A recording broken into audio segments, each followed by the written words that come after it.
অন্যদিকে ফের কোচবিহারের সাগরদিঘিতে মৃতদেহ উদ্ধারের ঘটনাকে ঘিরে চাঞ্চল্য। মঙ্গলবার সকালে প্রাতঃভ্রমণকারীরা সাগরদিঘির পারে হাঁটতে এসে একটি মৃতদেহ ভাসতে দেখেন। মৃত ব্যক্তির নাম পরিচয় সম্পর্কে কিছুই জানা যায়নি।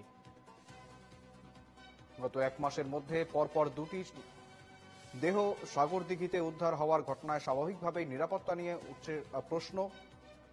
ফের সাগরদিঘিতে অজ্ঞাত পরিচয় দেহ উদ্ধার। এক মাসের মধ্যে পরপর দুটি দেহ সাগরদিঘিতে উদ্ধার, স্বাভাবিকভাবেই নিরাপত্তা নিয়ে উঠছে প্রশ্ন।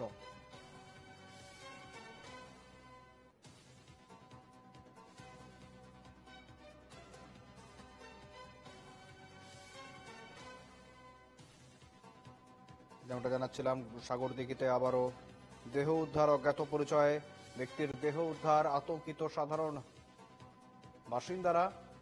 এক মাসের মধ্যে দুটি দেহ উদ্ধার, পরপর দুটি দেহ উদ্ধার সাগরদিঘিতে।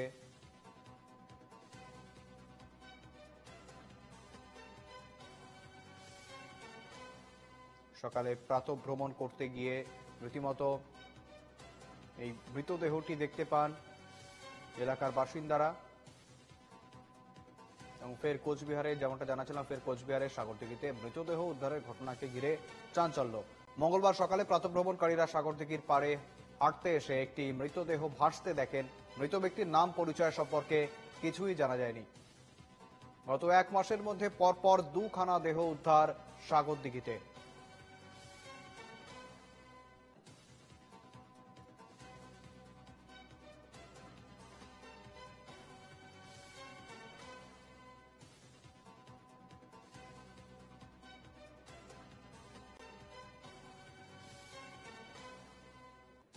সঙ্গে রয়েছেন প্রতিনিধি অমিত সরকার। অমিত, কার্যত সাগরদিঘিতে এক মাসের মধ্যে দুটি দেহ উদ্ধার, এবারে ঠিক এই যে দেহ বর্তমানে উদ্ধার হয়েছে তার পরিচয় কি এখনো পর্যন্ত জানা গিয়েছে? কিভাবে আসলো এই দেহ, কি জানা যাচ্ছে প্রাথমিকভাবে?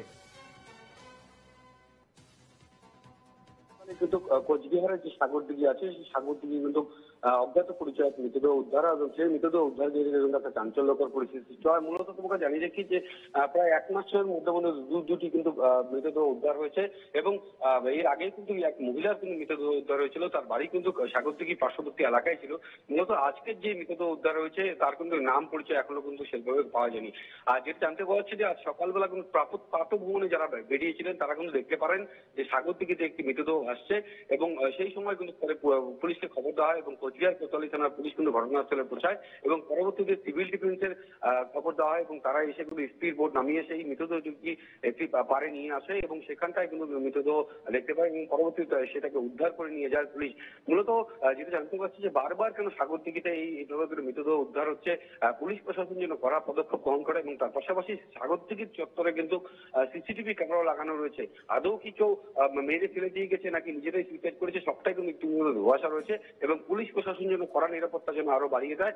এবং তার পাশাপাশি এই যে বারংবার যে মৃতদেহ উদ্ধার তা নিয়ে কিন্তু একটা রহস্যের দানা বাঁধছে বলে জানা যাচ্ছে, এবং ধোঁয়াশা হচ্ছে বলে জানা যাচ্ছে প্রাতঃভ্রমণকারীদের। মূলত তাদের যেটা বক্তব্য যে কড়াকড়ি যেন করা হয় সাগরদিঘি চত্বর, এই ধরনের ঘটনা যেন আর না ঘটে সেদিকে কিন্তু প্রশাসন যেন তাকিয়ে থাকে, এবং পুরো ঘটনার ইতিমধ্যে তদন্ত কিন্তু পুলিশ নেমেছে বলে জানা যাচ্ছে। শুভেন্দু, একেবারেই ধন্যবাদ অমিত।